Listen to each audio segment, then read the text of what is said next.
você ainda continua tendo ativo. O ativo implodiu, né? O ativo pegou fogo? Não, ele tá lá. Ele continua na Faria Lima ou ele continua o seu galpão em Cajamar? Continua. A região é boa? É. Ele tá alugado? Tá. Então, não tem nenhum fundamento, não tem nenhum sentido para que ele tenha caído 30%. A gente vê ali um processo onde qualquer oscilação no valor da cota, o mercado entra em desespero e começa a cavar para baixo. Pô, caiu. Entrei aqui porque ele ia me pagar 8%. Poxa, mas ele continua. Mudou quanto ele tá te pagando de dividendo? Não. A gente só perde dinheiro se a gente entrar, ver que a taxa de juros subiu, o meu fundo imobiliário caiu, eu não tenho motivo, só porque caiu eu vou vender, aí sim nós estamos perdendo dinheiro. Pra gente, acaba sendo claro, até invisível essa oportunidade. Mas talvez o investidor pessoa física, ele escuta tanto um pessimismo tão generalizado que ele tem medo. Para o pessimista que fala, não, esse cenário tá ruim, vai continuar ruim por muito tempo, vai chegar um ponto, está chegando um ponto, onde fala, olha, o país não consegue continuar pagando 8% mais a inflação para se financiar. Então, se esse cenário durar muito mais tempo, o país quebra.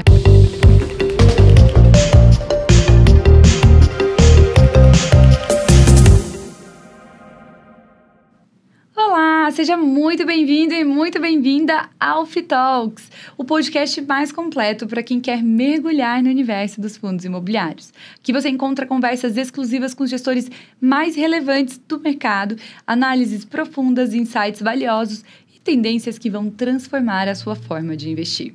Prepare-se para explorar as melhores estratégias e levar o seu conhecimento para o próximo nível. Vamos juntos? Sou Maria Fernanda Violatti, muito conhecida por Mafê, analista CNPI, especialista em fundos listados, e eu vou conduzir esse papo hoje que está incrível com um convidado super especial. Nesse episódio do FITalks, a gente vai falar sobre o cenário atual e os fundos imobiliários de tijolos. E para isso teremos a participação de Rodrigo Abud, do Pátria Investimentos. Rodrigo Abud é sócio e head de real estate no Brasil do Pátria Investimentos, com mais de 30 anos de experiência no mercado imobiliário e financeiro. Iniciou sua carreira em 1994 na Bolsa de Valores de São Paulo. Em 1997, ingressou na CB Richard Ellis, onde atuou por 11 anos nas áreas comercial e de relações com investidores. Foi sócio e fundador da VBI Real Estate, desempenhando o papel de membro do Comitê de Investimentos e liderando o segmento de escritórios por mais de 18 anos. Em 2024, após a aquisição da VBI pelo Pátria, assumiu sua posição atual. Rodrigo é formado em Engenharia pela Escola Politécnica da Universidade de São Paulo e possui MBA pelo College of State Management da Reading University, no Reino Unido, e depois uma pós-graduação em Gestão de Projetos. Além disso, é certificado pela Ambima, CGE, e registrado como gestor de portfólio na CVM.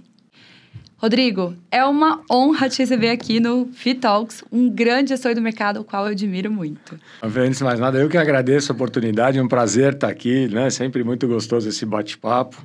Obrigado pelo convite e vamos lá. Bom, quero primeiro começar agradecendo, né, a sua presença.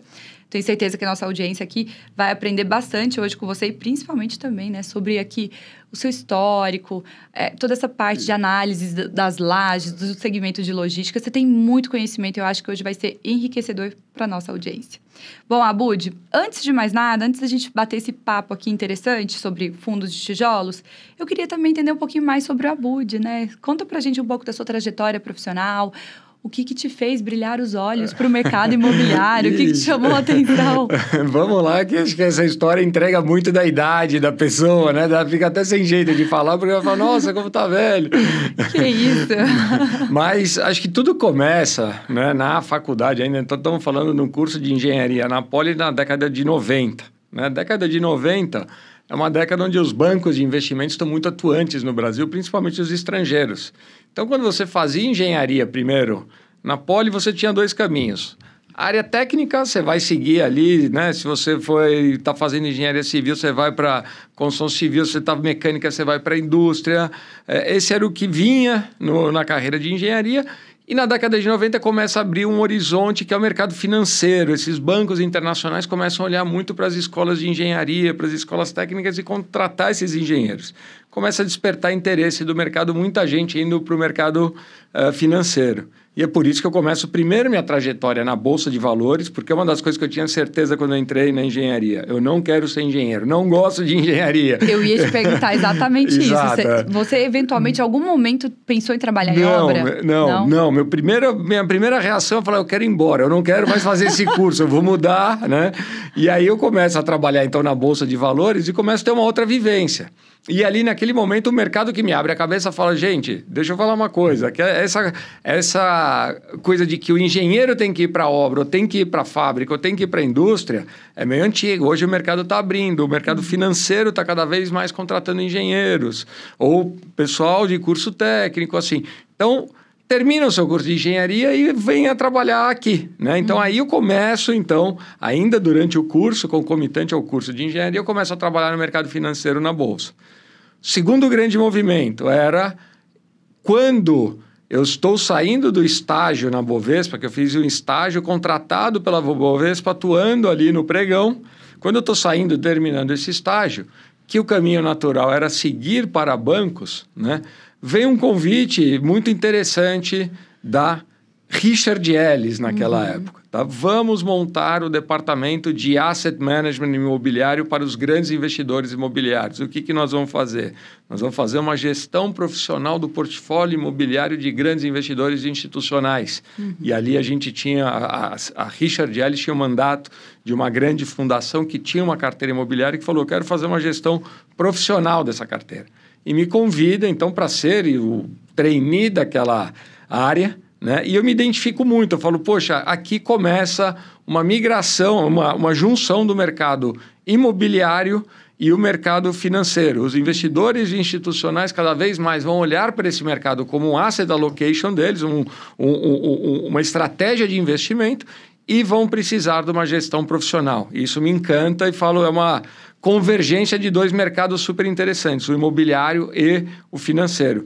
E aí eu começo nessa área e me apaixono pela área imobiliária. Fico na Richard Ellis até ela virar CB Richard Ellis, CBRE, né?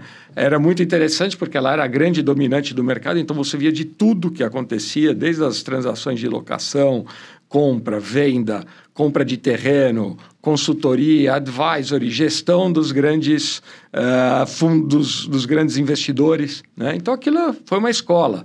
Hoje a empresa ela sempre foi dominante no mercado, continua sendo, só que hoje ela é uma gigante, sei lá, de 2.000 funcionários. Naquela época tinha 35, 40, então a gente vivia tudo que acontecia no mercado imobiliário. Não, você tinha muita oportunidade de ver tudo o que acontecia, então você aprendia demais, né? Então quando o mercado imobiliário começa a mudar, já na década de 2000, né, os investidores estrangeiros começam a olhar para o Brasil como um destino de investimento, ali já pós-2004, estabilidade econômica, você fala, esses investidores vão precisar do trabalho, da figura do gestor imobiliário. Tá? Então, aí começa a desenvolver a indústria do asset management local, né? Da gestão de recursos de investimentos imobiliários. Aí que eu falo, eu preciso montar uma gestora. E aí que eu saio da CBRE, com a cabeça de montar uma gestora, né? Achando que era fácil, porque uma coisa que... acho que essa inocência muitas vezes ajudou, acaba gerando uma sorte, né? Porque você fala, não, poxa, se os caras vão precisar, eu estou aqui, eu conheço do mercado, eu vou ajudá-los, né? Só que você está falando de grandes investidores institucionais e tal. Mas é uma mudança muito importante do mercado. A partir de 2004, 2005, 2006, quando os investidores estrangeiros começam a olhar para o Brasil, aí sim a gente tem uma mudança radical do porte, do volume, né, do mercado como um todo. E aí começa a história que a gente vê até hoje, né, o desenvolvimento da indústria de fundos imobiliários e tudo mais. Muito bom. Você sabe que você comentou uma coisa que é muito presente no papo com diversos outros gestores, eu ouvi isso já algumas outras vezes, que é até um pouco da inocência. Esses, principalmente, gestores que fundaram e que, né, acreditaram lá no início... Que era fácil. Comentaram da mesma maneira, assim, poxa, eu precisava de uma certa inocência, porque se eu soubesse tudo que eu ia enfrentar, talvez eu não teria começado. Hoje, quando você olha para trás, você fala, o que você fez? Você achou realmente que podia dar certo, né? Só que era um momento onde a indústria estava se criando, não tinha, né? Hoje, sair para competir com os grandes players é muito difícil. Só que naquela época não tinha, né? Então, você estava lá, você gerava uma alternativa você criava um relacionamento com os investidores, né? Sim. Então, era uma época extremamente propícia, que eu não sei se repete, não sei se, né, deveria ter feito. O fato é que, sem saber da dificuldade, foi lá, fez e deu certo. Deu, né? super certo. Inclusive, você acompanhou literal o desenvolvimento da indústria dos fundos imobiliários, né? Então, acho que hoje aqui, principalmente, a gente vai ter muito insumo para falar, né, dos fundos de tijolos como um todo e até um pouco da sua percepção daqui para frente para os fundos como um todo, até pelo pouco pelo vasto histórico que você tem. Boa, então agora a gente vai mergulhar no nosso tema principal, a gente vai falar, então, como que a gente aproveita as oportunidades nesse cenário atual dos fundos de tijolos que estão bem descontados, né, Abud? Bom, antes da gente falar desse tema, inclusive, eu quero abordar um pouquinho dessa fusão, eu diria, essa compra, né, que aconteceu recentemente. Então, o Patria Investimentos, que é um dos maiores dos gestores aqui de alternativos da América Latina, recentemente adquiriu a VBI e foi uma transação emblemática, né? Isso saiu em várias, eu diria, mídias como algo bem emblemático e incorporou, então, um portfólio de uma das gestoras mais tradicionais, né, do mercado imobiliário brasileiro, uma das que tinha também fundos com maior qualidade, que era a VBI. E essa fusão traz agora também, eu imagino, né, que desafios, oportunidades e principalmente aqui também no âmbito até de alinhar essas estratégias no âmbito da gestão, fortalecimento de governança, integração desses portfólios, que eu acho que isso aqui é um ponto que diversos investidores têm até de curiosidade, inclusive, até porque os fundos imobiliários da VBI eram altamente, estabelecidos no mercado, conhecidos, e também o próprio Patria tem alguns fundos, né, que a gente também conhece. E até pensando nesse sentido, né, esse movimento estratégico que aconteceu recentemente, eu queria entender um pouco melhor como que essa unificação vai impactar aqui a gestão dos fundos, a administração e alguns outros tópicos que eu tenho daqui antes da gente começar a falar dos fundos de tijolos, tá? E aí eu queria entender como que tem sido esse processo, essa integração, né, das gestoras, como toda agora uma só, e quais que são, na sua visão aqui, os principais desafios, as principais sinergias, onde que vocês acabam até ganhando, eu diria que, vantagens. Então vamos lá, porque esse é um tema, né, que a gente é bastante perguntado, até pelo o prazo das coisas aconteceram muito recente, né? Então todo mundo quer entender como que estamos. Para falar um pouco da transação de Patria VBI, a gente tem que voltar ali ao contexto de 2021, 2022, quando as coisas começam, tá? Então, em 2021, o Patria, que é a maior gestora de investimentos alternativos da América Latina, com uma presença super sólida em private equity, infraestrutura, né? Ela era sócia ou ela era o instrumento Blackstone na América Latina. Então, ela tinha uma sociedade com a Blackstone. Ela queria se posicionar como a Blackstone da América Latina, né? Ela faz o IPO em 2021 com o discurso de que iria se consolidar regionalmente nas diversas classes de ativos alternativos, né? E quando você conversa com os investidores institucionais globais sobre investimentos alternativos, o real estate é uma das classes que surgem com muita evidência. Tá? Então, você tem private equity, você tem infraestrutura, você tem crédito, mas você não tem real estate, né? Então, nesse momento, o Patria, quando ele faz o IPO, ele fala, não, eu vou consolidar, eu vou desenvolver uma estratégia de real estate dentro de casa, tá bom?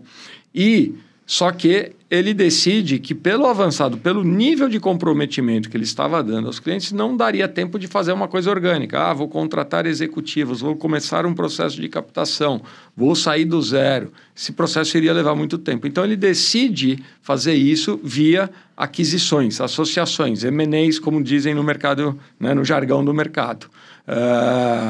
E aborda, então, a VBI. A VBI, pelo nosso lado, nós tínhamos uma situação extremamente cômoda. A gente tinha seus 6 bi sob gestão, uma empresa tocada por nós sócios, né? Então, a gente tinha a nossa disciplina, os nossos comitês, nossas aprovações, nossas alçadas. A gente fazia aquilo que a gente gostava, acreditava, né? Deliberávamos entre nós sem grandes alçadas, grandes instâncias.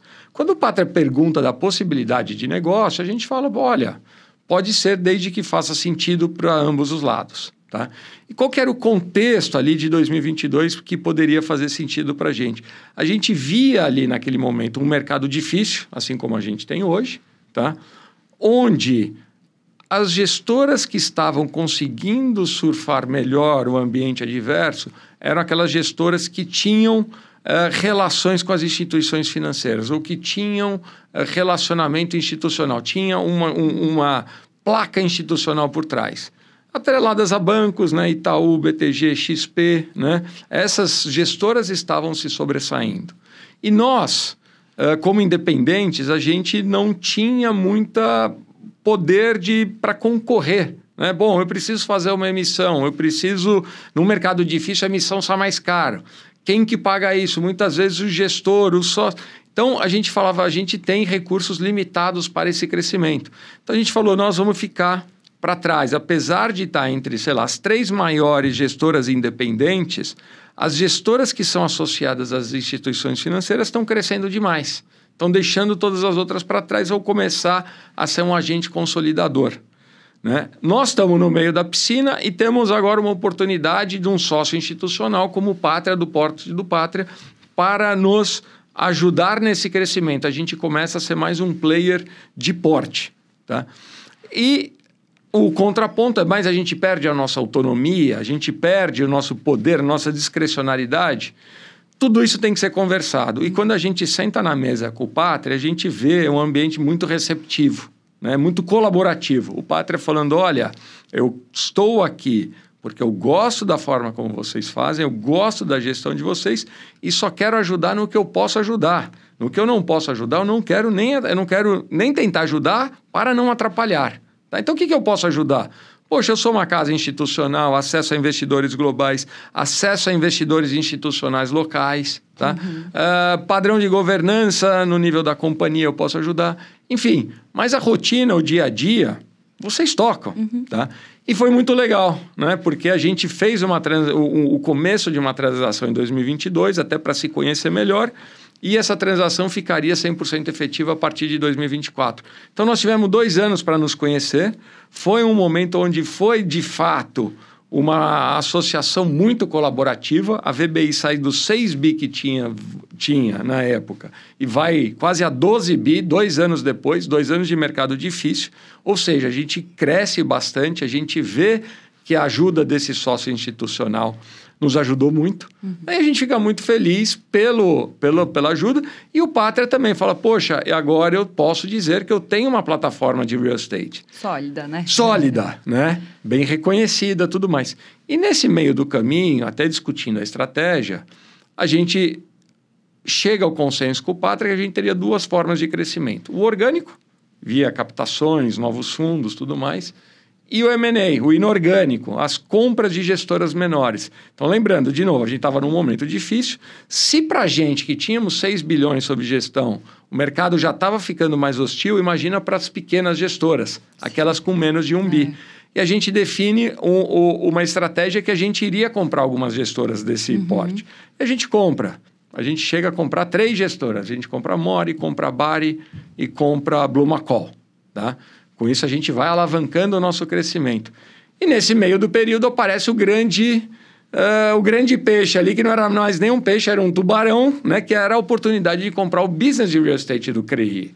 Tá? Então, quando a gente discute e fala, bom, o Credit Suisse estava passando por problemas na matriz, na Suíça, o UBS assume e fala, poxa, eu não quero mais o business de real estate do Brasil. A turma do Brasil já estava pensando em sair, então vem um alinhamento dos astros. E a gente começa um processo de negociação, que finalmente a gente se sai bem e acaba por, no final de 2023, fechar um entendimento, né? Um entendimento de 3 partes. Era o Pátria, o UBS e o time de gestão local. Tá? Então, em dezembro de 2023, a gente assina um acordo com entre essas 3 partes, falando, ok, os fundos Credit Suisse serão migrados para o Pátria. Isso tinha aprovação de CAD e tinha aprovação das assembleias. E a partir de abril de 24, quando a gente tem a aprovação de CAD, a gente consegue fazer a convocação das assembleias e trazer o business para dentro. Então, de repente, assim, o Pátria, que em 2021 não tinha nada, termina com 24 bi. Ou 23 bi, somando todos.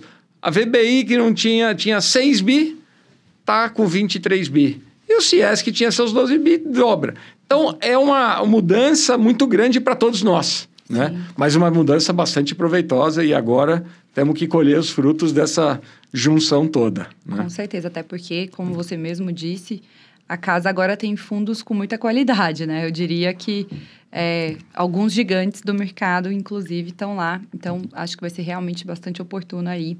E até para a gente que está aqui do outro lado, acompanhar um pouco, né, desse movimento, justamente. E aí, entrando um pouquinho agora nesse cenário macroeconômico atual, eu sei que ele está um pouco mais desafiador, né? Apesar da gente ter visto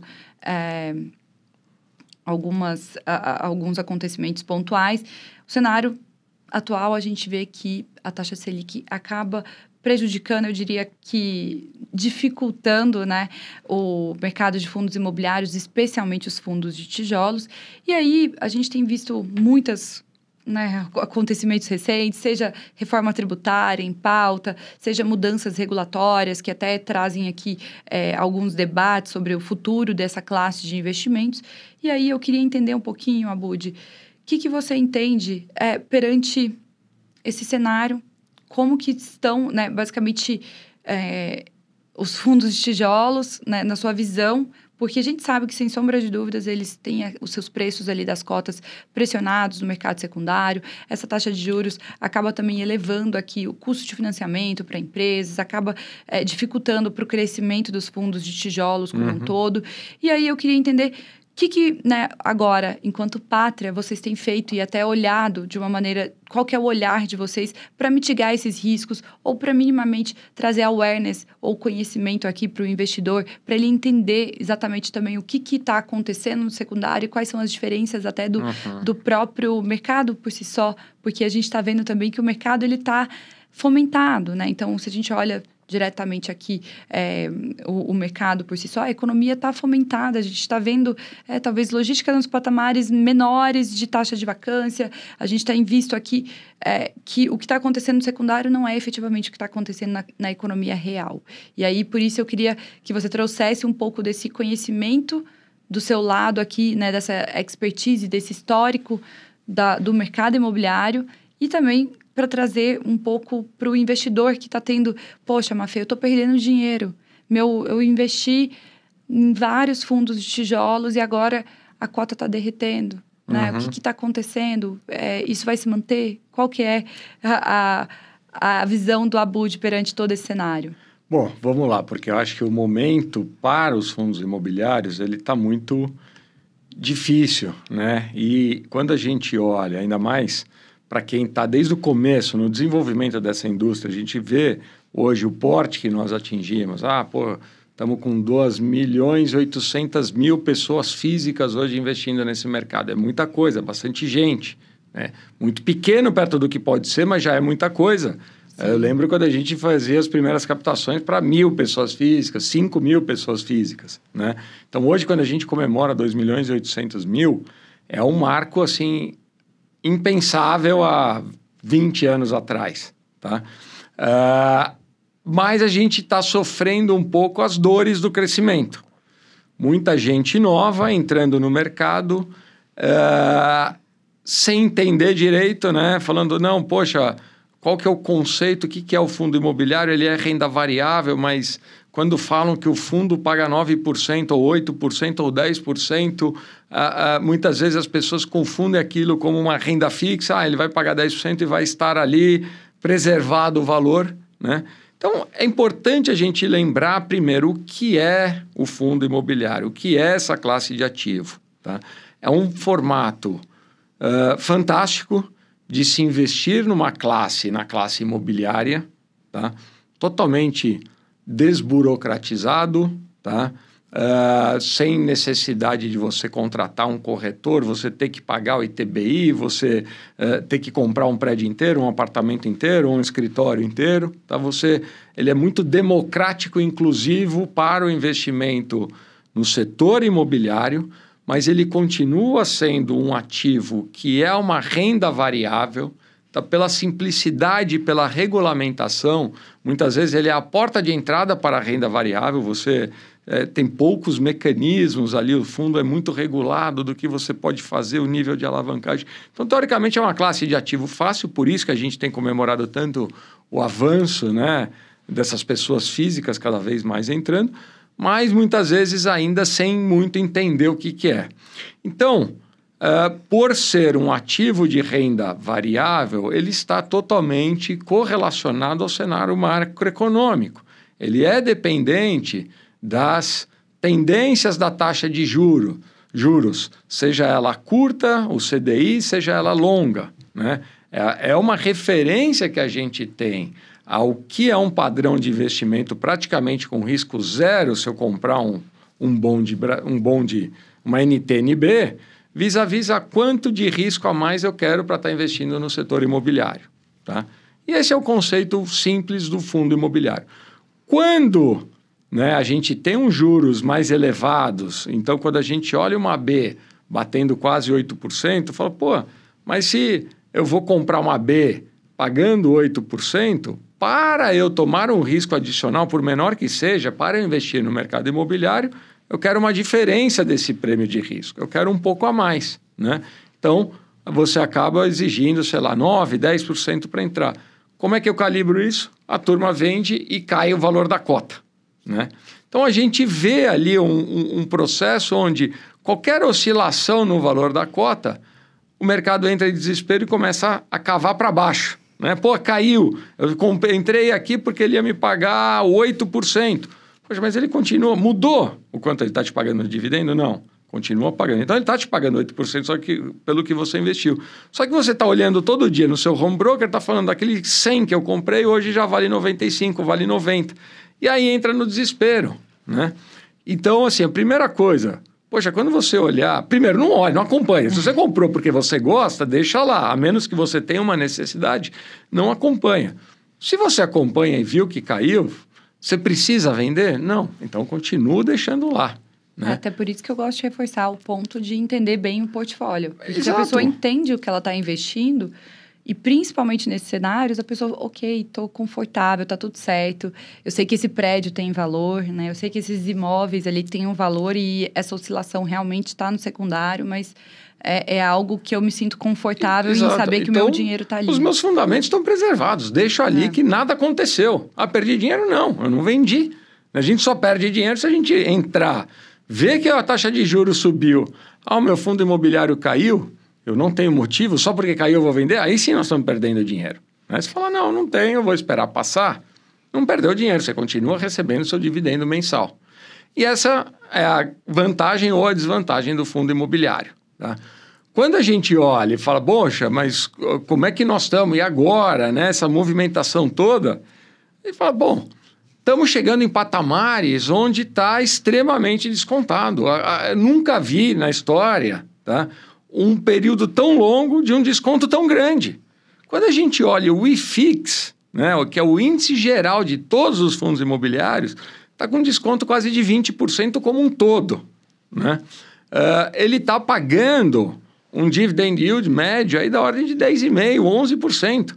A gente nunca viu esses patamares na história, né? Quando a gente vai, então, para o setor de tijolo, como você falou, esses descontos são ainda maiores. Então, quando você olha um fundo que era 100, caiu 30%, ele caiu para 70%, né? Poxa, o desconto é muito grande, passa a ser incoerente, insustentável. Por quê? O que você tem por trás ali? Você ainda continua tendo ativo? O ativo implodiu, né? O ativo pegou fogo? Não, ele está lá. Ele continua na Faria Lima ou ele continua o seu galpão em Cajamar? Continua. A região é boa? É. Ele está alugado? Tá. Então, não tem nenhum fundamento, não tem nenhum sentido para que ele tenha caído 30%. E até corroborando, Abud, desculpa interrompê-lo, acho que faz até sentido comentar um pouquinho da métrica, do preço do metro quadrado, se você vai adquirir esse imóvel diretamente ou pelo fundo imobiliário. Então, o momento atual, digamos, aquele investidor que já tem as cotas, ele realmente olha, ele talvez ingressou num momento com preço um pouco mais elevado, ele olha, ele realmente sente isso, mas se ele entende os fundamentos, ele passa por esse momento e até né? E entende que a longo prazo é muito provável que ele tenha uma rentabilidade que vai ser superior. Agora, aquele investidor que tem um caixa e tem a capacidade de fazer novos aportes, ele acaba tendo um retorno significativo e principalmente pensando nesse preço da compra, né, do valor do metro quadrado. Eu acho que no final de tudo é isso, né? Você matou bem a charada, a gente está falando de ativos reais, né, de prédios ou de galpões ou de shopping centers, tá? Que por um contexto macro, nada no micro, nada no âmbito imobiliário ou dos inquilinos ou do fluxo de caixa do fundo que tenha prejudicado de tão fortemente a performance do fundo. Então, ele caiu 30%. Lembra, quando você entrou na cota 100, por que você entrou? Eu entrei, vamos pegar um caso de um fundo de escritórios com lajes na Faria Lima, como o PVBI. Eu entrei a 100 porque o metro quadrado, ali o preço implícito do metro quadrado, estava na ordem de 32 mil reais o metro quadrado.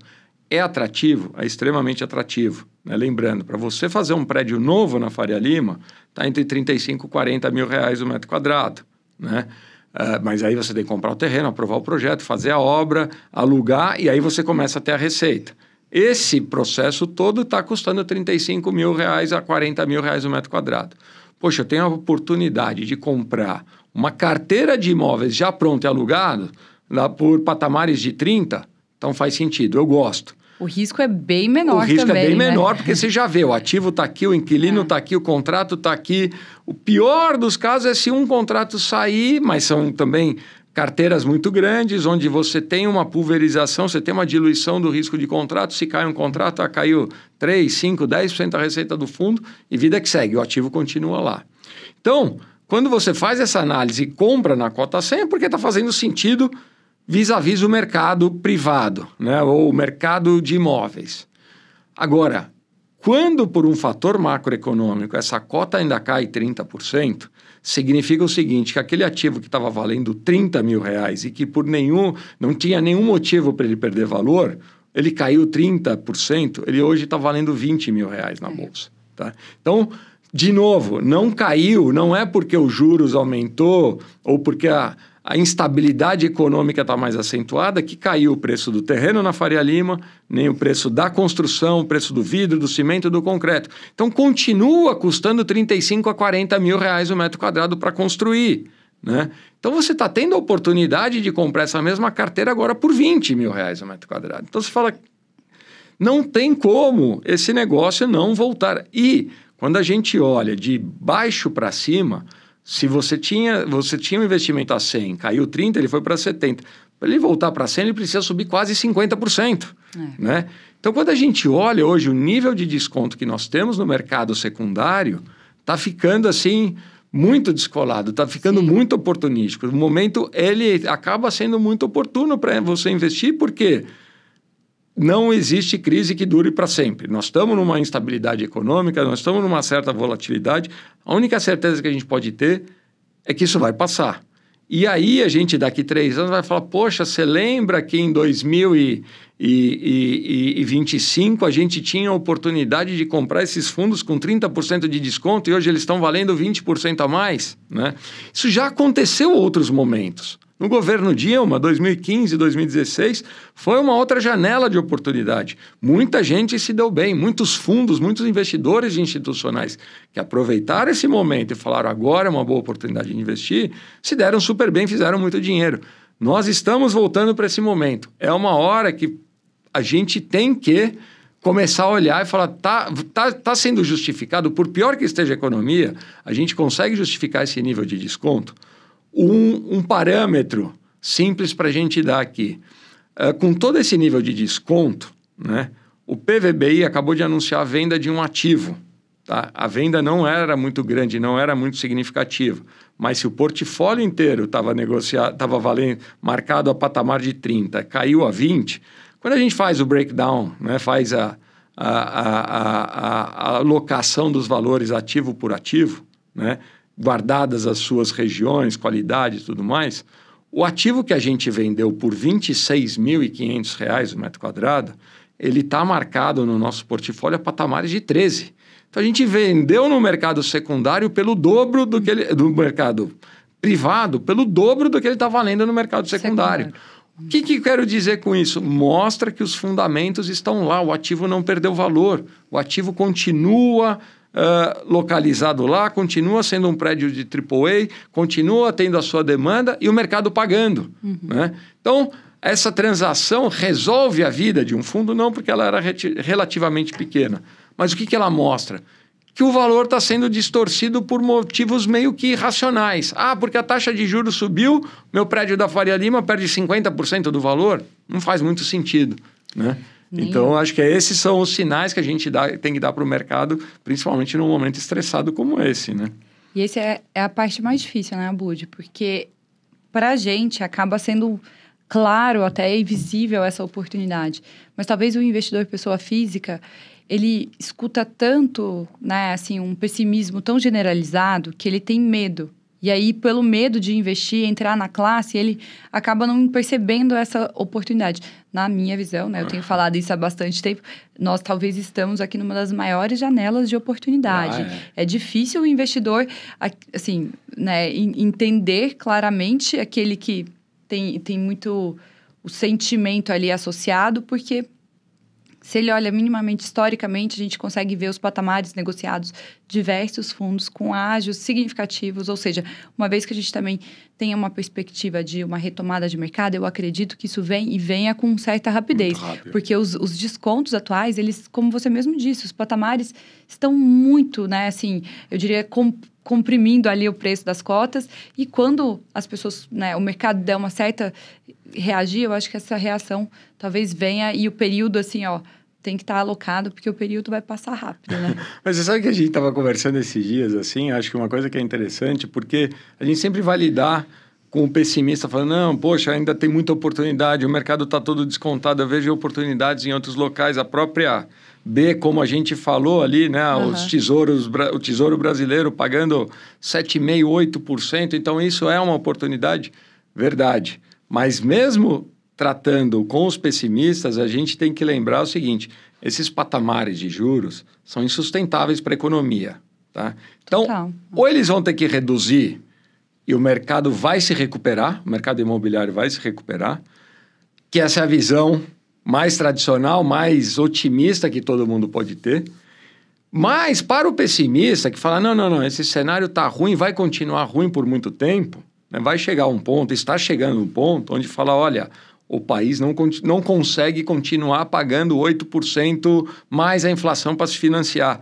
Então, se esse cenário durar muito mais tempo, o país quebra. E esse AB ele não vai te pagar. E nesse momento de quebra de um país, o que acontece na economia? Corre-se para ativos reais. Corre para ouro, corre para real estate. Então, está chegando num momento... Então, é quase que dos dois lados a saída é a mesma. Se eu sou otimista e o país não aguenta, eu vou comprar agora, porque, né, vai ter que reduzir, o mercado vai reagir, vai valorizar. Agora, se eu sou pessimista e estou falando, não tem a menor chance de dar certo, não adianta eu ir lá e comprar B, porque não vai conseguir, o país não vai conseguir pagar por tanto tempo. E o país quebrando, fala, bom, eu tenho que ter ativo real, tenho que ter imóvel. Né? Então, acho que chegamos num ponto aqui tão... marcante da história da economia, que qualquer um dos lados que você queira olhar, você está tudo convergindo para que o investimento imobiliário seja uma boa oportunidade. Muito bom. Bom, agora falando, né, a gente falou um pouquinho aqui sobre o segmento como um todo, fundos de tijolos como um todo, e agora eu queria abordar também outros segmentos, né? Então, assim, a gente sabe que muito se fala de que, né, o momento do mercado, talvez as variáveis, os indicadores que impactam um segmento são diferentes do que impactam outro. Então, a gente sabe que os diferentes segmentos respondem de maneiras distintas às variações econômicas, inclusive, né? Então, enquanto, por exemplo, a pandemia prejudicou bastante os fundos de shoppings, os fundos de logística se desenvolveram de uma maneira, eu diria ali, muito pujante, né? E aí, eu queria entender um pouco aqui, né, como que você está enxergando o desempenho atual e as perspectivas futuras para os segmentos como um todo. Então, se você puder passar aqui um overview para o de lajes, corporativas, logística, como que está a sua visão também, eventualmente, aqui para residencial, shoppings, enfim. E até se você quiser falar de uma maneira qual segmento você enxerga que talvez seja mais resiliente nesse momento? Qual que é onde vocês, né, enquanto ali uma casa de real estate tão consolidada, qual que vocês têm um olhar mais favorável nesse momento? Onde que estão, talvez, onde que está chamando a atenção do Pátria? Bom, vamos lá, porque assim, essa pergunta ela é bastante interessante, porque ela vai exercitar diversas classes de ativos distintas, né? Porque quando a gente olha o cenário macro tão distorcido, tão volátil, tão ruim, impacta a classe fundos imobiliários como um todo. Só que quando a gente vem para o cenário um pouco mais micro, fala, mas e o mercado imobiliário? Como que está? Né? O mercado imobiliário ele está indo muito bem, obrigado, nos diversos setores. Tá? Então, se a gente for olhar, né, o que a gente viveu ao longo dos últimos 10 anos, ou mais recentemente nos últimos 5 anos, foram cenários difíceis, tá? Mas que finalmente a gente convergiu para um momento onde as principais classes de ativos estão reagindo e juntas, né? Ou estão crescendo e juntas. Né? Então vamos um a um. Se a gente pegar o setor de logístico, o setor de logístico talvez ele tenha sido um setor que demora um pouco mais para se desenvolver, para se institucionalizar. Tá? Então, a gente tinha poucos galpões de qualidade, a gente tinha poucos players internacionais, até mesmo antes da pandemia, tá? Entre 2015 e 2020, o mercado está amadurecendo, mas ainda num passo muito devagar. Em 2020, quando a gente vê todo mundo, aquele lockdown, todo mundo preso dentro de casa, né? Sem poder sair, sem poder consumir, a gente vê uma aceleração do comércio eletrônico muito grande. Que isso impacta? Impacta o seguinte, eu estou no meu notebook, eu terminei de dar o clique, eu quero receber a mercadoria, ainda mais que eu estou em casa sem fazer nada e ansioso, né? Só que o nosso sistema logístico não estava preparado para isso.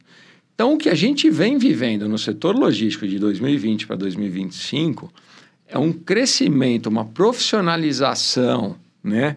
Uma institucionalização muito grande. Tá? Então, o setor tem se beneficiado muito desse desenvolvimento acontecido nesses últimos 5 anos. O que significa isso? Né? O mercado logístico, ou o galpão logístico, não é mais só um entreposto onde eu recebo a mercadoria em escala e distribuo para o varejo. Né? Antes, você tinha galpões sem grandes investimentos dos seus inquilinos ou dos seus operadores. Tá? E eu tinha uma concentração regional. Onde estavam os grandes galpões? Perto dos centros produtores, perto das fábricas, no entorno do centro consumidor São Paulo. Tá? Então, tinha galpões gigantescos aqui no entorno de São Paulo e que atendiam o Brasil inteiro. Então, você dava um clique lá em Fortaleza, para falar um lugar distante, né? Vou comprar um televisor, uma geladeira, o varejista, o operador não tinha a menor vergonha de te falar que vai entregar em 15 dias úteis, né? E estava dentro da espera. Com, né, a mudança de mentalidade que o lockdown nos impõe, isso não é mais aceitável.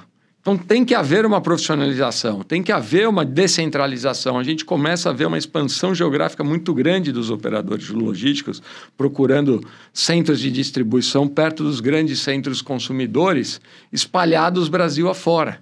Né? Isso cria uma oportunidade de investimento muito grande para os fundos, cria uma necessidade de investimento muito grande para os operadores logísticos. E aí, nisso, a classe de ativo cresce também muito. Outra coisa, né? O investimento em automação, em tecnologia num galpão, que até então era muito arcaico, muito rústico, ele se desenvolve sobremaneira. Né? Então, hoje, quando eu vou instalar um galpão, está conectado ao nosso notebook. Eu terminei, já sei que o produto que eu estou comprando aqui, né, o operador tem que saber, está na prateleira 45, na estante Z, no lugar Y, para já sair para entrega. Então, esse investimento acaba sendo muito mais alto. Então, um galpão mais ou menos não serve mais. Né? Eu, como operador logístico, ou como varejista, vou investir muito no meu ativo. Tá? Então, eu preciso de um galpão que me atenda e vai me atender pelos próximos 5, 10 anos. Então, eu tenho uma migração para a qualidade. Então, começa a se desenvolver um mercado muito grande. Tá? E nisso, a demanda fica muito consistente, a produção não dá conta, e hoje, quando a gente olha os fundamentos do mercado logístico, com base nos dados que as consultorias têm soltado, a gente vê uma taxa de vacância baixa, aluguel aumentando, descentralização regional, procura por mais ativos. Você, como investidor, você tem a capacidade de sentar com os operadores e falar o que você precisa, onde, como eu posso te atender. Né? Nós, lá dentro do Pátria, estamos fazendo 2 build-to-suits que surgiram dessas conversas. Tá? Ô, operador, você é meu inquilino aqui. Que mais eu posso te atender? Poxa, eu estava procurando nessa e nessa região. Tá bom, deixa comigo. Estamos fazendo 2 build-to-suits assim. Tá? Então, esse relacionamento com o inquilino passa a ser muito importante. Né? Então, o mercado logístico está super bem. Então, os fundos imobiliários logísticos deveriam estar se beneficiando. Estão. Né? Você vê vacância baixa, aumento de aluguel. A mesma coisa vale para os escritórios. Os escritórios, talvez, eles tenham sofrido mais constantemente ao longo desses 10 anos. Tá? Eles não tiveram o catalisador ali que o mercado logístico teve, que foi o início da pandemia. O escritório, a gente vem num momento difícil desde aí de 2014, 2015, como eu falei no governo Dilma. A gente vinha de um mercado antes muito positivo, vacância lá embaixo, aluguel subindo. Nesse momento, aumenta a produção. As entregas, tá? As entregas. Muitos imóveis. Só que a gente tem uma desvantagem no mercado de escritório, que é um prédio leva 4, 5 anos para ficar pronto. O ciclo é longo. O ciclo é longo. Então, quando você começa a produção de um prédio de escritório no momento onde o mercado está bom, você vai entregar 5 anos depois. No Brasil, isso é uma eternidade. São 2, 3 gerações quase para frente. Quando esses prédios começam a ficar prontos em 2015, 14, 15, a gente já tem uma outra realidade econômica. A gente já tem um PIB retraindo, a economia parando, estacionando. E nisso, a oferta, então, começa a ser entregue a partir de 2015 e vem. Né? Então, a gente tem um cenário onde entrega elevada, demanda baixa, economia instável, excesso de oferta. Né? Então, a gente atinge pela primeira vez patamares de vacância da ordem de 20%. Poxa, estamos ali, o mercado ruim, 15, 16, 17, 18... Em 19 ele dá uma respirada, né? Começa a dar sinais de melhora. As empresas falam, não, preciso começar a me organizar para uma nova realidade. E aí vem 2020 com a pandemia. Lockdown é o fim dos escritórios, né? Não preciso mais, vamos trabalhar de casa. Então, foi muito tempo de notícia ruim para os escritórios. Tá? Lembrando que 2020, lockdown, tudo mais, é o fim dos escritórios, vem seguido de uma retração de PIB. Então, a economia continua sofrendo. A produção continua elevada, porque ainda é uma produção que começou lá atrás. A demanda baixa, né? Oferta alta. O que está acontecendo? Uma vacância elevada e redução nos preços. Tá? Então, a gente vem numa tocada de 2020, 21, 22... 23, muito ruim do mercado de escritórios. E agora, finalmente, isso falando do mercado como um todo, tá? Depois a gente pode quebrar em regiões, porque nem todas as regiões se comportaram da mesma forma. Mas hoje, tá? Se de 2020 a 2024 a gente teve diferentes comportamentos nas diferentes regiões e o mercado como um todo dando sinais ruins, a partir de 2024 a gente continua com essa diferenciação de comportamento regional, mas pelo primeiro ano a gente tem o mercado como um todo reagindo. Né? O que significa isso? A vacância cai, as transações começam a acontecer, grandes transações. Qual a leitura que a gente faz? As empresas não conseguem mais postergar o ajuste que elas estavam postergando desde 2020. 2020, 2021, com lockdown, nova realidade, novo normal. Agora todo mundo trabalha de escritório, de casa. A gente começa a perceber que não. Que todo mundo precisa voltar para o escritório. Só que aí o escritório precisa se ajustar para essa nova realidade. E as empresas estavam tentando entender um pouco a dinâmica de volta. E por isso eu estava postergando e por isso o mercado continuava parado num patamar tão ruim. Acho que a partir de 2024 as empresas começaram a entender que elas precisam se readequar à nova realidade. E por isso a gente teve um ano excelente também de escritórios. Foi o segundo melhor ano da história em termos de absorção bruta, absorção líquida, parou a produção, então menos produção, recuperação de valor. Tá, então, de novo, no mercado como um todo de escritórios, a gente tem indicadores de retomada do setor.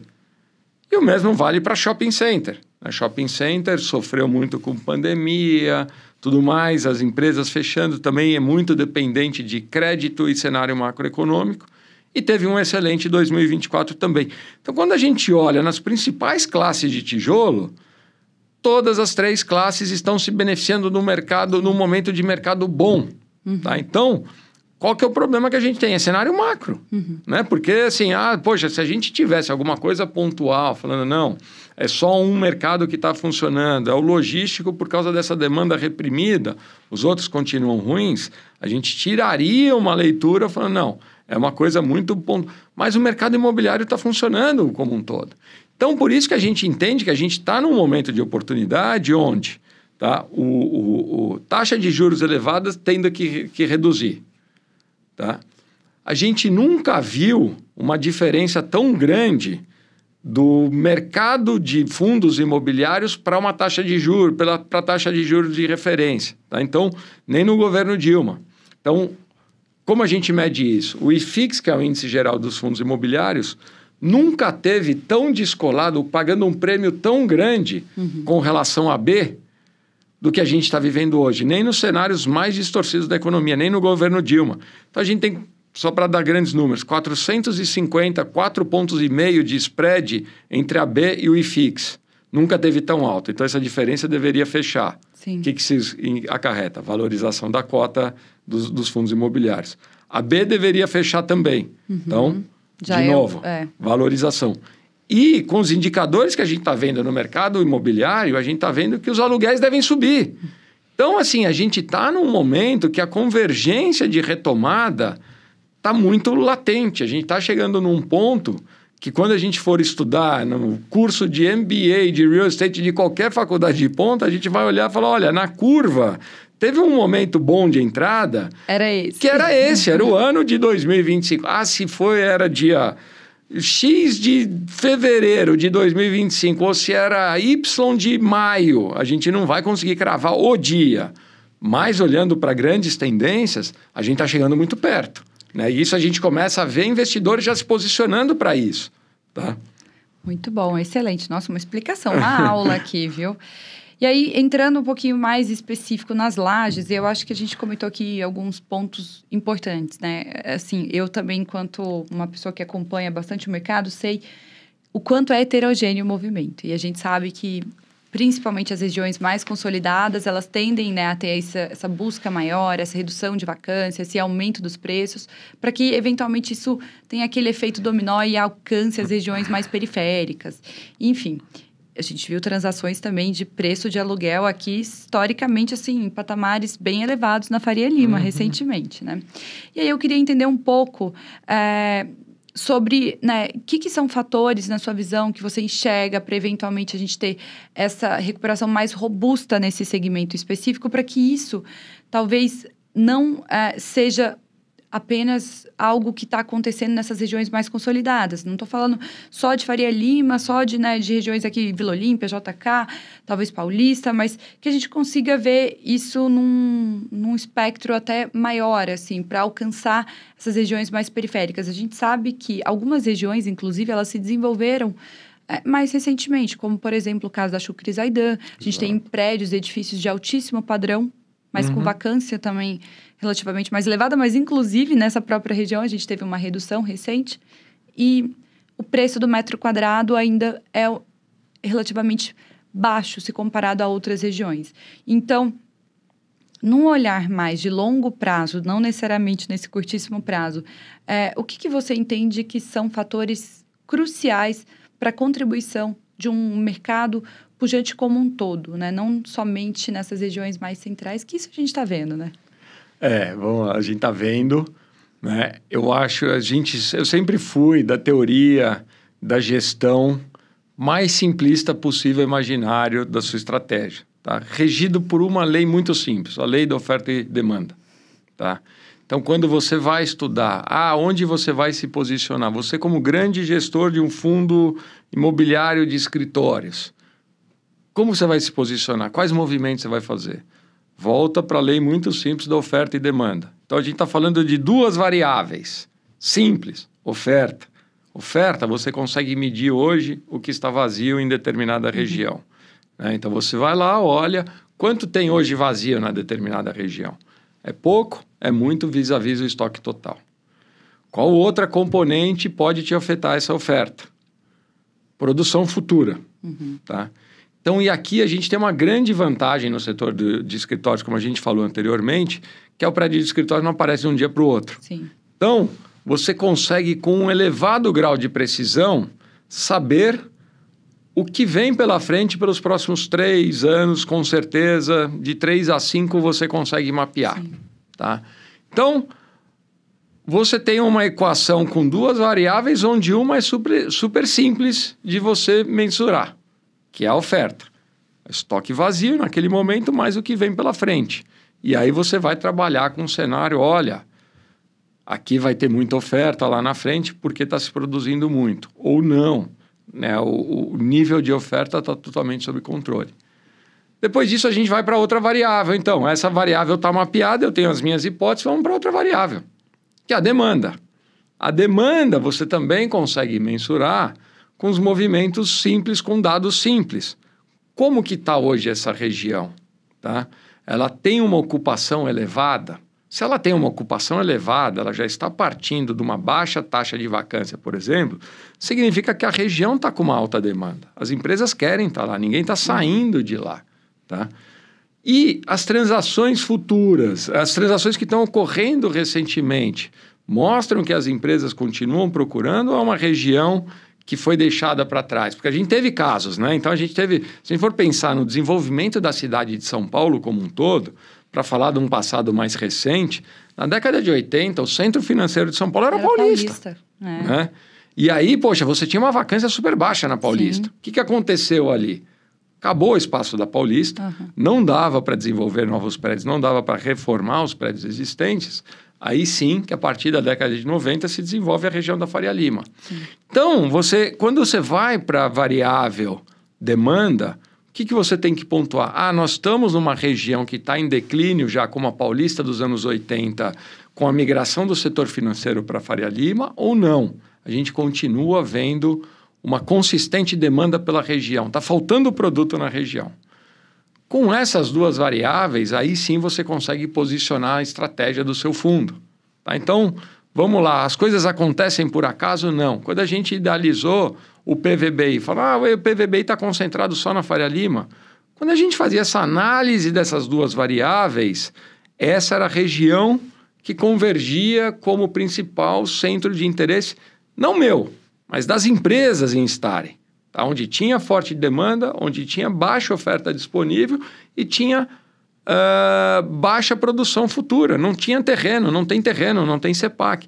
Então, é uma região totalmente controlada. Se a região continua atraindo interesse, como era o caso, os poucos prédios que foram entregues foram 100% absorvidos e não eram pequenos. A gente estava falando aqui do B32 durante a pandemia. 60 mil metros foi absorvido durante a pandemia, né?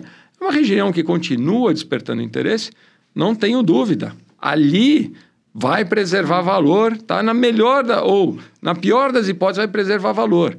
Se tiver uma ajuda da economia, o valor vai aumentar, como tem acontecido. Agora, quando a gente vai para outras regiões, tá? Onde você não tem essa barreira de entrada, e aí vamos pegar o exemplo, podemos falar de Chucre e Zaidan, podemos falar de Alphaville, para não caracterizar. Você faz essa mesma análise dessa lei tão antiga com 2 simples variáveis que você vai ver que não passa no seu teste inicial. Você já estava partindo ali, né, de uma alta vacância e, tradicionalmente, essas 2 regiões que nós citamos, tanto a Chucre quanto a Alphaville, eram regiões industriais, de grandes terrenos disponíveis. Grandes terrenos com um coeficiente de aproveitamento elevado. Então, são regiões que se desenvolveram grandes centros comerciais, grandes prédios de escritórios. Para uma situação de demanda já controlada, o que aconteceu? Excesso de oferta. Com excesso de oferta, cai valor. Né? Então, houve uma dificuldade de se preservar valor dessas regiões. Então, poxa, quando a gente faz a nossa análise e fala, olha, nós estamos aqui, foi por sorte ou foi por acaso? Não, foi por uma análise estratégica. Quando a gente vê um cenário desses, a mudança comportamental do mercado de escritórios como um todo, fala, você pode analisar novas regiões ou o que devo esperar de um PVBI? Só alocação na Faria Lima? Não. O PVBI tem uma estratégia que é de investir nos principais polos de escritórios da cidade de São Paulo. A Chucri Zaidan pode ser? Sem dúvida. Basta essas duas variáveis da nossa tão antiga lei, da nossa tão antiga equação, elas convergirem para um ponto de equilíbrio. Eu tenho menos oferta, eu tenho menor oferta disponível momentânea, tenho menor produção futura e tenho um aumento da demanda, poxa, ela passa a ser uma região de interesse, né?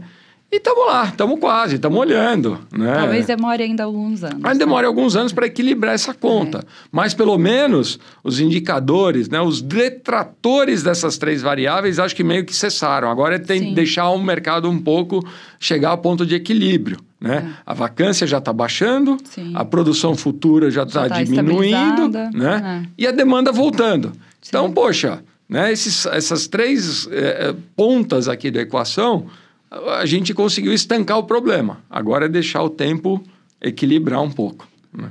Muito bom. Falando um pouquinho sobre o mercado logístico, acho que a gente falou aqui, né, um dos setores talvez mais resilientes e até esse crescimento dos últimos anos muito impulsionado também pelo e-commerce. A gente viu, inclusive, aquilo que você comentou, né? Uma grande necessidade, uma grande demanda por galpões cada vez mais próximos aos centros urbanos, né? Aos maiores centros consumidores. E aí, é claro, né? A gente quer fazer a nossa comprinha, quer comprar rápido, quer que chegue rápido e barato, porque o consumidor cada vez mais está imediatista. E aí, a gente sabe que o fato de terem esses condomínios logísticos em localizações, eu diria que o last mile, né? Isso é um conceito muito americano, mas principalmente mais próximo aqui aos centros comerciais, ou alguns centros logísticos estão até dentro das cidades, a gente tem visto. E aí, a gente sabe que isso acaba facilitando bastante justamente, né? Até pela demanda dos inquilinos por esses espaços, que são muito bem localizados, até pelo fato de terem aí essa facilidade na entrega, e isso corrobora, então, com o preço que vocês conseguem cada vez mais, né? Os proprietários e até o próprio fundo imobiliário acaba conseguindo ter uma vantagem ali competitiva nesse sentido. E aí eu queria entender, né, assim, vamos lá, como que os fundos imobiliários logísticos, eles estão, né, posicionados aqui para capturar essa demanda também. A gente viu que foi um segmento que se desenvolveu muito rapidamente, cresceu até nos últimos anos de uma maneira onde era um cenário difícil de fazer captações. Então, a gente viu acontecendo aqui algumas alavancagens dentro desse segmento. E aí eu queria entender, né, como que, primeiro, os fundos imobiliários logísticos aproveitaram e aproveitam essas oportunidades, como que eles equilibram, então, essa questão da alavancagem nesse cenário e como que utiliza isso de uma maneira favorável para o cotista, porque alguns, de uma maneira saudável, porque alguns cotistas, tem alavancagem, até arrepia, mas, eventualmente, se a gente entende, né, se é uma alavancagem bem feita, com valores, né, saudáveis, né, patamares razoáveis, a gente entende que, inclusive, isso pode agregar valor e, inclusive, ter um benefício significativo a longo prazo. Então, queria que você comentasse um pouquinho sobre esse aspecto, esse viés aqui. Vamos, porque eu acho que isso tem tudo a ver com o momento que a gente está passando, tá? Seja no cenário micro, seja no cenário macro, né? Então, como um investidor logístico, seja ele um fundo, uma companhia, um incorporador, tem que lidar com uma situação como a gente está vendo hoje. E aí passa um pouco pela estratégia do Pátria lá de trás, desde a aquisição da VBI, consolidação com Business CS, tá? Eu acho que nós estamos num momento de mercado que vale para o logístico e vale para todos, os grandes estão tendo muita vantagem competitiva por serem grandes e se tornando gigantes. A gente vê isso. Fundo de mall que está grande e continua tendo capacidade de comprar, de negociar e continua crescendo, deixando para trás. A mesma coisa o fundo de logística, fundos de logística, né? Então, quando a gente olha isso estava muito claro na nossa estratégia de Pátria como um todo, Nós temos que ser grande ou nós estaremos mortos.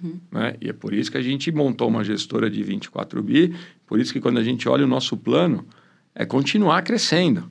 Tá? Por uma questão de vaidade, não, por uma questão de existência, sobreexistência. E até acesso a esses acesso deals, né? aos deals, acesso aos inquilinos.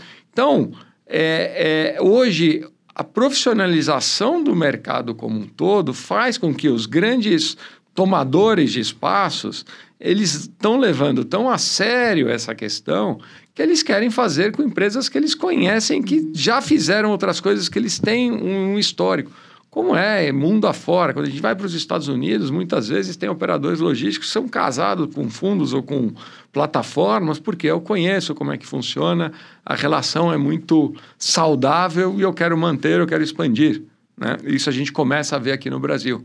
Então, quando a gente olha hoje o tamanho de Pátria como um todo, o nosso porte em logística como um todo e o tamanho dos nossos fundos, a gente fala, poxa, está aderente com a nossa estratégia. Com isso, eu consigo ter um bom relacionamento com os inquilinos, eu consigo ter um bom diálogo, o que você precisa, ou o que eu posso te atender, e eu consigo ter um excelente acesso a negócios de uma maneira geral, sejam eles terrenos, sejam eles deals, né, com transações de compra e venda, seja eles já o desenvolvimento de um galpão, de um build to suit. Eu tenho que fazer valer esse porte que eu tenho setorial. E nós estamos fazendo isso no logístico e estamos fazendo isso em outros setores. Né? Nós somos o maior investidor em 3 das grandes classes de tijolo, né? E estamos em 5 estratégias de investimento entre os 3 maiores investidores. Então, como acessar esse momento de logístico? Na nossa concepção, porte, qualidade, né, reciprocidade, tendo um bom relacionamento. Mas o porte vem acima de tudo, isso vale para o mercado como um todo. Poxa, mas aí você está falando isso, que você quer manter um bom relacionamento com os inquilinos? Tá bom, e o inquilino vindo com uma demanda agora super boa, num momento de mercado totalmente desfavorável, e fala, faz um galpão para mim. Né? Como que você vai lidar com essa situação? Aqui também é outra coisa que porte tem que fazer valer. Por isso que sobre todas as óticas que a gente vê, tamanho ele acaba sendo muito importante, né? Porque com isso você tem mais flexibilidade. Poxa, eu consigo fazer transações como foram feitas no passado, pagando em cota, eu consigo ter um pouco mais de flexibilidade na gestão dos meus ativos, eu consigo ter mais criatividade aqui, eu consigo reciclar uma carteira, vender um ativo que não vai fazer tanta diferença no meu portfólio. Tá? Hoje, vender um ativo de 300, 400 milhões, eu consigo fazer caixa e consigo ter recurso novo para investir em estratégias que eu veja mais condizentes com o momento, né? Então, eu tenho mais alternativas para fazer. E, sendo uma delas, inclusive, dívidas. Né? Poxa, mas o fundo, a dívida ela é prejudicial. Não necessariamente. Tá? O que a gente tem que ter em mente? Primeiro, o melhor momento para comprar é quando ninguém quer te dar dinheiro. Está todo mundo sem dinheiro, né? Nesse momento, fazer uma dívida, ter bom acesso a um bom deal e depois vender ou captar lá na frente para pagar essa dívida pode ser excelente. Tá? Outras coisas que a gente pode acabar fazendo e que a gente tem que ter em mente. Quando você vai estruturar uma dívida, a dívida não pode ser assim uma coisa totalmente louca. Você tem que ter um casamento entre ativo e passivo. Sim. Você tem que saber qual o fluxo de caixa, da onde vem o pagamento, qual que é a sua curva de pagamento, ela é mensal, ela é semestral, ela é trimestral, tem reajuste, não tem, você tem carência. Mas, acima de tudo, uma dívida bem feita sob a ótica do gestor, sob a ótica do tomador de dívida, é aquela onde você está casando o seu ativo, seu fluxo com o seu passivo. Se você faz isso de uma maneira saudável, não tem problema. Pelo contrário, essa dívida está te amortizando ali, você está amortizando, está pagando, o fluxo está pagando pela própria dívida. No final de tudo, entre aspas, o imóvel vem de graça? Não, mas você pagou durante... Mas só que você tem um valor residual bastante sólido do imóvel. Tá? Então, a dívida a gente sempre brinca, que é um remédio extremamente potente que, bem utilizado, ele te salva de toda e qualquer doença. Mal utilizado, ele te mata. Como a gente já viu no passado, vários fundos morrendo, ou vários incorporadores morrendo por conta de dívidas, e não por conta de maus ativos, mas sim por conta de descasamento entre ativos e passivos. Então, você tem que saber dosar, você tem que saber utilizar, e sempre com parcimônia. Né? Aí, de novo, como que você utiliza uma dívida com parcimônia? Primeiro, comprometendo pouco do seu fundo em dívida. Você não pode ter um fundo extremamente alavancado. E aí a gente volta de novo para a questão porte, tamanho. Né? Se eu tenho um fundo grande e vou comprometer pouco, ainda assim eu consigo ter acesso a grandes negócios. Tá? Então, os grandes negócios permitem que a gente continue sempre crescendo. Por isso que eu acho que nós estamos num momento que é super difícil de mercado, não é para qualquer um, é super restrito, né? Mas que ele pode ser um momento de muitas oportunidades. Deals aparecendo, pouco dinheiro disponível, pouca gente querendo dar, entre aspas, ou investir nesse momento, e se você tiver criatividade e tamanho, você consegue usufruir, se aproveitar bem desse momento. Isso a gente já está vendo em outros setores, a gente viu no passado, e a gente continua vendo em diversos fundos, diversas empresas, diversas classes de ativos, e é isso que a gente espera conseguir se aproveitar nesse momento. Muito bom. Abud, o papo é tão bom, mas tão bom, que eu tenho aqui pelo menos mais umas 6 perguntas que eu gostaria de fazer, mas eu acho que a gente vai ter que se limitar a algumas aqui. E pensando nisso, eu queria entender um pouquinho da sua visão para o desenvolvimento da indústria como um todo. Você que acompanhou de perto o nascimento dos fundos imobiliários ali, entendeu essa estruturação, essa composição de portfólios, talvez num primeiro momento quando era monoativo, e tem visto cada vez mais o desenvolver da indústria, até na quantidade de investidores, em todo o desdobramento de parte de regulamentação, enfim, tudo isso. Eu queria ver um pouquinho, entender um pouco da sua visão em relação aos fundos imobiliários como um todo. Quais são aqui, na sua visão, talvez, novos formatos que possam vir a surgir, que, na sua visão, inclusive, tendem a ser a tendência, eu acho que, para o futuro, e também, talvez, segmentos que não são tão explorados no Brasil, mas que podem ser mais explorados e que podem ter aqui uma chance de desenvolvimento maior. Então, acho que assim, a gente está num momento da indústria de fundos imobiliários muito importante. Tá? Geralmente eu brinco, a gente está num terceiro momento, está na terceira era do mercado de fundos imobiliários. A gente teve ali a criação, a existência, né? Isso começa com a mudança regulatória, né? Bom, primeiro, a criação da indústria vem ali do final da década de 90, começo dos anos 2000. Mas ali o fundo imobiliário era bem diferente do que é hoje. Bem diferente. Né? Era um veículo para acessar, era para o investidor imobiliário investir, não diretamente, mas até então a gente brincava ali, a gente tentava acessar o investidor imobiliário. Fala, olha a vantagem de você acessar o mercado imobiliário via fundos. Tá? Não tinha nenhum apelo adicional, a não ser a facilidade de acessar o mercado imobiliário via fundos imobiliários. As mudanças regulatórias fazem com que, a partir de 2008, 2009, e aí estamos falando, né, da criação da lei dos fundos imobiliários, ele se caracterizando como quase que um condomínio existente, né, as isenções fiscais e tudo mais, faz com que a fase mesmo de criação de existência do fundo comece a ficar mais sólida, mais forte a partir de 2008, 2009. A gente começa a ver aqueles fundos monoativos, né? A gente vê uma série de emissões. Então, a gente vê ali, até 2015, 2016, por ali, a fase da existência. Depois, a gente vê uma segunda fase, né, da gestão mais ativa, do crescimento, que é uma fase, então, do desenvolvimento, né, do crescimento inicial da indústria. A gente vê várias gestoras, vários fundos se estruturando, criando, né? E aí a gente chega a números da indústria bastante robustos, né? A gente vê o desenvolvimento, o número de investidores, pessoas físicas, aumentando para esses quase 3 milhões que a gente tem hoje, a gente vê o número de fundos imobiliários batendo quase 500 fundos imobiliários, o valor de mercado que saía da ordem de 50 bi vai bater quase 200 bi nesse momento. Então, a gente vê assim, a massificação, né? A pulverização, criação. E acho que agora a gente entra numa terceira etapa, que é consolidação, né? E nós estamos no começo do que seria a indústria num momento um pouco mais estabilizado, mais próximo do que a gente vê nos Estados Unidos. Então, a gente está vendo muita consolidação, né? Fundos maiores absorvendo fusões fundos menores, fusões e aquisições de gestoras. Tá? Então, a gente já vê uma diminuição de fundos imobiliários. Quando a gente compara o que a gente tinha de fundo imobiliário em 2022 com o que a gente fechou em 2024, a gente já vê uma redução aí da ordem de 5% do número de fundos imobiliários. O que significa isso? Os fundos estão se agrupando. Né? E você entende que esse é um movimento que vai acontecer também mais intenso? Eu acho que esse é um movimento que continuará acontecendo. Tá? Só para ter...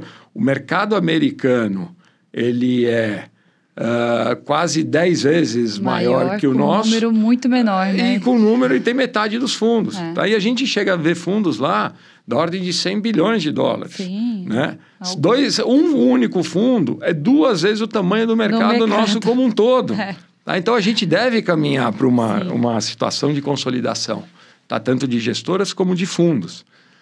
Então, esse acho que é o primeiro movimento a ser esperado. Né? Desenvolvimento, sim, sem dúvida. Eu acho que quando a gente olha em termos absolutos, esses 200 e quase 250 bilhões que a gente tem hoje em fundos imobiliários, a gente tem potencial para muito mais. A gente tem potencial para tri. Né? Então, a indústria vai se desenvolver como um todo, vai crescer. Então, aí a gente volta, grandes fundos se tornando cada vez maiores, se tornando como o principal veículo de investimento naquele setor, naquela classe de ativos. Né? E, por fim, acho que para terminar, a gente tem que olhar outras classes de ativos que a gente não tem ainda em bolsa. Né? Quando a gente olha os nossos fundos, a gente fala muito do logístico, fala do escritório, fala do shopping center, fala do renda urbana, no setor de tijolo. No setor de papel, a gente fala de CRI, fala os FOFs ou os hedge funds. A gente tem 6, 7 classes de ativos. Quando a gente olha nos Estados Unidos, tem multifamily, tem student housing, tem senior living, tem healthcare, tem data center, tem antenas, tem infraestrutura. Então, tem muito... E cada uma delas, quando você olha, fala, mas é pequeno. Não. Tem fundos aí da ordem de bilhões, né? 20, 30, 40, 50 bi. Entre os 10 maiores REITs americanos, se eu não me engano, 2 deles são de exploração de antenas de telecomunicações. Né? Então, a gente olha o tamanho de mercado que a gente tem muita coisa ainda para ser feito. Lá na VBI, a gente tinha uma constante provocação. A gente não precisa inventar nada, a gente basta copiar. Né? O Ken fazia muito essa provocação lá dentro, que é o nosso outro sócio fundador da VBI, falando, olha, não precisa inventar nada, vamos copiar. Foi daí que nasceu a nossa estratégia de investimento em student housing. Uma classe de ativo que não tem aqui no Brasil, não tinha nenhum... local institucional para que você, saindo aqui de São Paulo e quisesse estudar em Porto Alegre, onde eu vou morar? Eu tinha que alugar um apartamento. Hoje a gente criou lá um You Live em Porto Alegre, que é uma residência de abrigo ali de estudantes, né? Que é muito comum fora do Brasil. Muito comum fora do Brasil. Eu mesmo morei numa residência que é fantástico, o conceito é fantástico, acaba sendo uma experiência de vida. Sim, né? sim. Então, a gente se propôs a desenvolver essa classe de ativo aqui no Brasil. Assim como a gente está sempre estudando e pensando em várias outras, e acho que o mercado como um todo, não é privilégio nosso, o mercado como um todo está pensando, a gente vê aí iniciativas, multifamilies, né? Outros fundos, data centers sendo falado, enfim, outros fundos sendo pensados, para que a gente consiga atender uma demanda, estar mais próximo da realidade global e consiga atender uma demanda de investimentos ali, de investidores que querem acessar outras classes de ativos. Então, nós estamos no processo dessa transformação. Sem dúvida, nós vamos crescer muito e nós vamos aumentar muito a classe de ativos aqui que a gente tem disponível para investimento. Muito bom, que assim seja, né? Vamos acompanhar aí essa evolução e eu também entendo que tem uma avenida muito grande a ser explorada, né? Bom, e para a gente terminar, queria uma dica sua para quem está aqui nos acompanhando. Pode ser uma dica também de investimentos, para quem está, né, nesse mundo. E também uma dica de livro, uma dica de leitura, Woody. Pode ser do qualquer assunto que você quiser dar essa dica. Seja um livro mais, né, que marcou sua trajetória, seja um livro mais voltado para o seu momento atual, que você está lendo, enfim. Não, é bacana, assim, acho que, poxa, primeiro, em termos de dicas, né, eu acho que a primeira grande coisa, assim, é essa irresponsabilidade que gerou a VBI, essa veia empreendedora, né, se você tem uma ideia, muitas vezes eu acho que vale a pena ir atrás, né? Porque se você fizer muito isso, se você parar para pensar, muitas vezes não vai acontecer, né? A VBI não teria existido se eu tivesse que fazer uma análise muito mais detalhada, um business plan muito mais detalhado. Então, muitas vezes, eu acho que vale a pena dar oportunidade aos sonhos e correr e ir atrás, porque dessas nascem grandes empresas, grandes empreendimentos, né? Grandes plataformas. Tá? Com certeza. Acho que as histórias de empresas que nasceram na garagem de casa, tudo mais, acho que estão por aí. Acho que muitas vezes vale a pena a gente investir nisso, nesses sonhos, né? E uma coisa que eu acho que está muito atrelado também a isso, mas também não dá para fazer de uma forma muito irresponsável, e você tem que ter sempre aquela mente paranoica do que vai dar errado. E isso é muito utilizado na cabeça de um gestor, porque pensar no que vai dar certo é muito fácil. Para cima, todo, né? Ladeira, quando você tá... O mercado tá bom, tudo ajuda, né? Eu acho que a mente paranoica ali, eu acho que ela faz muito diferença, porque você está sempre se preparando para o pior. Não que ele venha acontecer, mas eu acho que, quando ele acontece, você está preparado, não é uma coisa, né? Então, eu acho que tem livros que fazem essa provocação muito interessante. Contigo, eu gosto muito de ler esses livros que te desafiam nesse sentido. Então, eu diria assim, poxa, um dos livros que marcou minha vida no momento que a gente estava ali em estruturação e crescimento da VBI foi aquele 48 Leis do Poder, que né? Ele te dá 48 situações totalmente adversas e esdrúxulas que você fala, porra, como é que eu vou sair dessa? E vai trabalhando, eu acho que isso, né, carrega até hoje, né? Volta e meia você lista lá quais são aquelas 48 leis mesmo, porque é bastante importante você estar preparado para o adverso, né? O favorável, o vento de caldo, o vento a favor, tudo leva, né? Então você tem que estar preparado para o adverso ali. Como agir rápido em situações de dificuldade, né? Uma dica muito inspiracional, inclusive as duas, né? Então, para quem está aí, talvez pensando em empreender, ele deu uma dica, persistir, né? E até essa da leitura. Inclusive, ainda não li esse livro, mas está na minha listinha ali que eu quero ler, e muitas pessoas falam muito bem desse livro. Vou colocar aqui prioridade, vou subir aqui. Muito bom, Abud. Eu acho que o investidor aqui hoje, ele aprendeu muito, né? Eu acho que a gente conseguiu captar aqui o entendimento no âmbito de como que você olha para fazer um investimento, no âmbito dos acontecimentos, muito, né, do que está acontecendo no mercado, tanto de logística, de lajes. A gente abordou aqui com bastante detalhes, inclusive, sobre os principais indicadores que acabam até influenciando aqui o movimento, o que a gente está vendo, o que você está vendo para o futuro, principalmente. Então, acho que foi muito bom. Acho que aquele investidor aqui que souber identificar, principalmente oportunidades, esses ativos aqui, mais bem localizados, né, fundos com boa gestão, com bom portfólio, certeza que depois dessa conversa aqui ficou claro que ele vai poder ter aqui, né, eventualmente capturar bons retornos no médio, no longo prazo e aproveitar, inclusive, né, numa possível queda de juros, porque eu também estou do lado dos otimistas e eu não acredito que o nosso país vai quebrar e assim não quero acreditar, né, Abud? Exato, também não. Mas muito bom esse papo aqui. Agradecer bastante a sua participação e também te deixar aqui, né, para um espaço para você colocar aqui onde que as pessoas conseguem achar o Abud, onde que estão os relatórios ou informações sobre os fundos que são geridos pelo Pátria. Não, mas foi sempre aqui, para mim é um prazer estar aqui, conversar contigo. A gente poderia passar horas batendo esse papo, que a gente nem vê o tempo passar. Então é muito bacana, é muito gostoso, né? Eu acho que a gente traz para o Pátria a mesma cultura que a gente tinha na VBI de comunicação, dados, né, acessibilidade. Então é muito fácil conversar com a gente, o nosso RI, né, a gente repaginou todos os nossos sites agora para ter uma linguagem única, de comunicação única entre VBI e CS. Agora tem a linguagem Pátria, né? Então no nosso site do patria.com, né? A gente tem o acesso aos fundos imobiliários nas redes sociais. O nosso RI, a Juliana Freitas, continua totalmente disponível. A gente gosta muito dessa troca de experiência, assim, porque não tem pergunta boba, pergunta mal feita, não. Né? Tem pergunta que não é feita que vai gerando uma dúvida que aquilo vai te né, consumindo. Eu acho que quando esclarecido, quando debatido, você pode concordar ou não com a estratégia, mas tem um fundamento, tem um porquê, e você fala, não gostei desse fundo, dessa gestão por conta da estratégia, mas eu entendi, eu vi, eu discuti e acho o contrário, também é respeitado. Mas pecar pela não informação é o tipo da coisa que a gente não quer. A gente pode vir aqui, explicar o que estamos fazendo, o que vamos fazer, e as pessoas podem concordar ou não, mas nós sempre estaremos disponíveis para esse bate-papo, que é muito saudável e muito enriquecedor para todos nós. A gente aprende como gestor, eu acho que os investidores aprendem e facilita na tomada de decisão. Então, agradeço a oportunidade aí, estamos sempre à disposição. Com certeza, traz muita transparência, né, para o investidor. Então, essa proximidade aqui com o investidor é fundamental. O investidor entende melhor a cabeça do gestor, entende o que são pontos aqui, indicadores, o que é estratégico no âmbito do gestor. Bom, nosso tempo chegou ao fim, quero agradecer imensamente. O papo realmente foi tão bom que eu não queria acabar.